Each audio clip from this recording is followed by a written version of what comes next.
Welcome!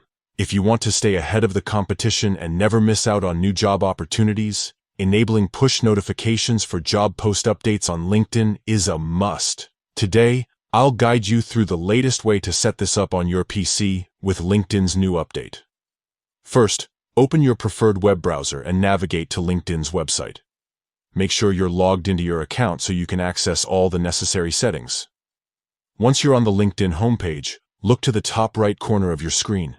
Click on the Me icon, which is your profile picture. This will open a drop-down menu with several options. From the drop-down, select Settings and Privacy.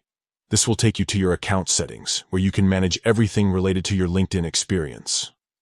On the left-hand side of the settings page, click on Notifications. This section allows you to control how and when LinkedIn communicates important updates to you. Scroll through the notification categories until you find Hiring Someone. Click on it to expand more options. Under this section, locate job posts. This is where you can fine-tune the alerts you receive about job postings. Now click on Job Post Updates.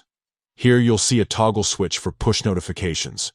Simply switch this toggle to On to enable push notifications for job post updates. This ensures you'll get instant alerts right on your desktop whenever there's a new update about jobs you're interested in. That's it. You've now enabled push notifications for job post updates on LinkedIn using your PC. With this setting turned on, you'll be among the first to know about new opportunities, giving you a valuable edge in your job search. If you ever want to adjust or turn off these notifications, just follow the same steps and switch the toggle back to off. Thanks for watching. Make sure to check out more tips to make the most of your LinkedIn experience and keep your career moving forward.